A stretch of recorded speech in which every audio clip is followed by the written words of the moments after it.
What's up, everybody? This is Esoteric Nomad again. And so I wanted to jump on here real quick. Just going to do a quick 15-minute podcast this time. I had made a recording yesterday, and I put the title as religion. And upon going back to revisit that podcast, I had noticed it was taken down. And many things come to mind from this observation. The fact that it was taken down it's interesting to me. It could have been for any reason. It could have been an error on my part, and I could have accidentally deleted it. I don't know quite yet, but in just thinking of it possibly being removed, it's something that's been on my mind that I've noticed that in society we tend to sort of tiptoe around certain topics. It's like they're too taboo for us to explore. And the thing that worries me about that is that if we're too cautious or scared or reserved to discuss things that might possibly make us uncomfortable. Now, in the podcast, I wasn't demeaning religion. I was not attacking anyone's personal faith. My angle is always to just have people ask questions, to think about a different perspective. That's how we grow, is when our present perspectives are challenged. And the topic of religion has been something that has sort of evolved in my own world as I've gotten older and reached adulthood, and as I progress in my own journey and my growth. I was speaking about how when I was a child, I was sort of like, when you're a child, many things are sort of decided for you, right? Like you get, at least in my household, I was told what to wear, that I didn't have a whole lot of say over the food. The food was provided. Everything was sort of just provided for me. And that's a blessing. It is. And also it kind of takes away the freedom and the liberty of self-expression quite a bit. And in that, I did not get to discover religion, quote, religion, faith, spirituality on my own, and how I felt like that was unfortunate, because I'm a strong advocate for self-expression in all its many forms. I believe that to stifle someone's self-expression in any way can be really damaging to the psyche, to your confidence, to your entire self-image. And that's what it did to me, having my self-expression stifled in that way. It'll be another podcast where I get into more of that. But specifically when it came to religion, I didn't have a say-so in it, right? So it's like, my parents were Christian, non-denominational. They believed in the laying on of hands, speaking in tongues. Let's see what else. The pastor, the preacher, whatever, would lay hands on people, for healing. And, they would fall out, quote, in the spirit, as it's called. We took communion. I was at church every Sunday morning, Sunday night, Wednesday evening, Bible studies, revivals, the whole shebang. It was a PK. So for those who may not be aware of that term, that stands for preacher's kid. And there's a lot of pressure that comes with that. But what I'm getting at is that it was sort of already programmed for me. And as a child, we already have very little control over so many aspects of our world, right?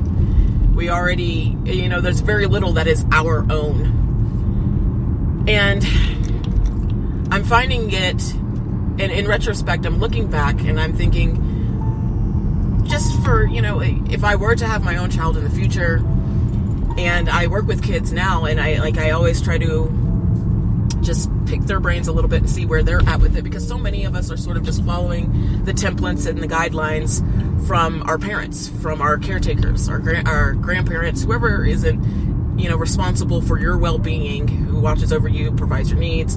We usually sort of adopt a lot of their values as our own and don't tend to question them that often, especially if they're not harming anyone, right? That's the way a lot of it gets in, and it's like you don't even necessarily notice how much you're integrating as your own belief. If it's not outright, discriminatory or hateful, those are the things that kind of slip by when they're not blatantly harmful. And in that, it's easy for us to just lose our own autonomy. And that's what happened to me as a kid. I started to question a lot of the things that I was being taught and that were being presented to me as it came up against my sexuality. I was, a gay teen, and when I discovered that, I did not, on my own, with my own intuition and my own beliefs, I did not find a problem with it. I did not feel like anything was wrong with it. It just felt really good to identify a part of myself. It was when I went to express that, in any way, just verbally, in my dress and how I, dressed myself.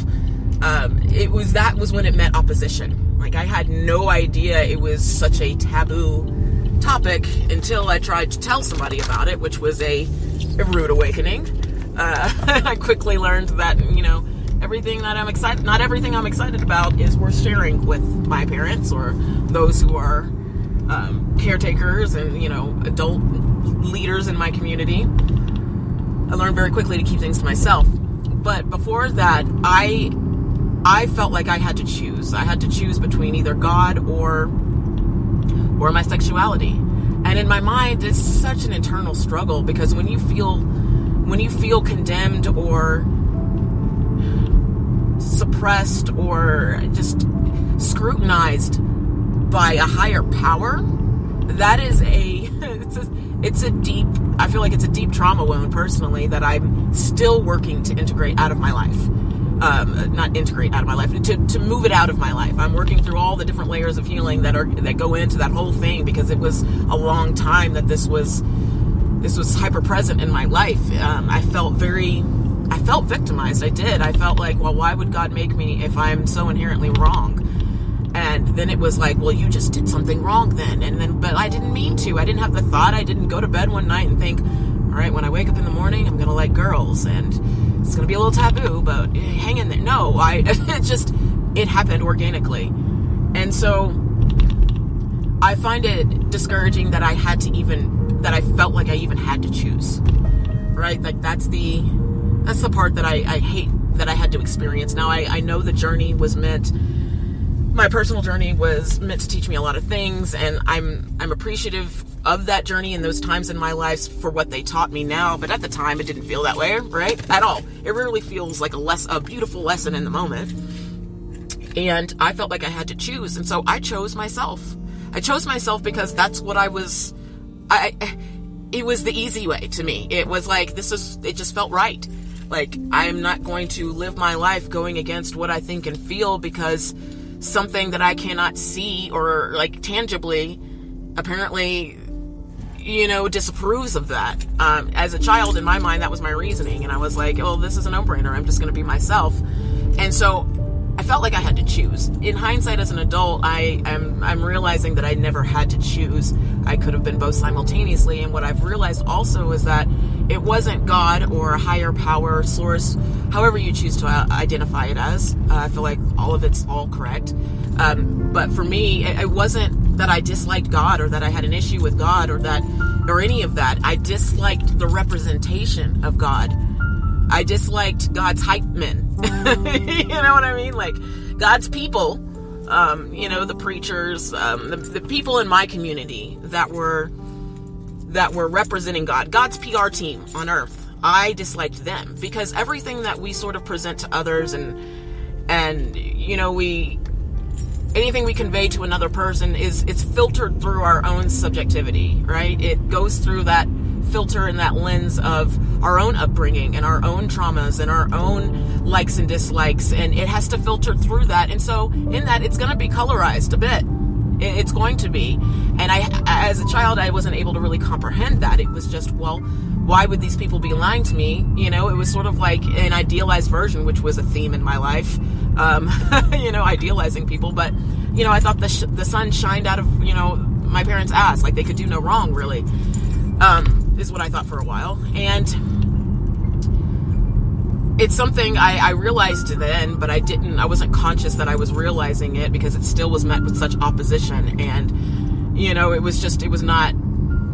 it wasn't well received. But as an adult, I'm realizing that my intuition was guiding me to just fully embrace myself, and that I could still embrace a higher power. essentially, I feel like the Bible is, and now this is just my personal belief. I'm going to state that now. I'm going to put that disclaimer out there. I am not a priest, a rabbi, a clergy of any type. I have no credentials in that area. I am just a regular soul who had an experience, and this is my interpretation of my experience. But I believe that the Bible is very metaphorical, and there's so many ways. There's not one set way. I don't know why as a society we tend to think that something has to be just concrete and final. There's no gray area. There's no room for revision. There's no way we can, interpret it this way. No, it's this way and this way only. Well, if two people are looking at the same object, and it's like, I'm trying to recall what that, it's like a saying or whatever, but two people could look at the same object and see two entirely different things because they have a different perspective from each other. And in that's kind of how I view like the Bible. Like, we're all just taking, y'all will have to excuse my GPS, sorry. We're all just sort of pillaging from it. We're just picking things that resonate with our own spirit, that we resonate with, is essentially what I'm just trying to say. And I wish that was more accepted. I feel like it's not, so many times it's not God or source or a higher power that is the villain, that is the antagonist, the one that's judging and, you're going to, no, it's like I said, it's God's PR team. It's the people who are representing him a lot of the time that aren't realizing that they are spreading in a beautiful message, but it's tainted and sort of colorized by their own experiences and their own upbringing and all of that. And in that, if they have any prejudices or anything, any learned behaviors and all of that, it's going to come out in that message. That's why I feel like today there's so many, like I've encountered people who are Christian and they embrace all lifestyles, lesbian, gay, bisexual, pansexual, all of them. And then I have also met Christians, like when I was raised more traditionally, who believe that, that is a sin, and according to the Bible, that you will go to hell for that. Now, I'm cautious to say that anything is wrong. However, I do feel like I go by my own internal guidance system. And in all my 38 years, I have never, I was only conscious really for not the whole 38 years, but you know what I mean? For my adult life, I've never felt anything that has told me that this is wrong. If I'm listening to my internal guidance system, it's a part of me. I feel like this is what this is who I am. My soul is on this planet at this time, and it is a gay soul, and that's okay. And I believe that, there's no set template to religion. Now, like I said, this is just my personal belief, but I'm trying to get people to think about it. The world is not going to end. No horrible calamity is going to occur if we start to question things, if we start to peel back some layers and like peek behind the curtain and ask questions. I hope people are asking themselves, why are we afraid to ask why?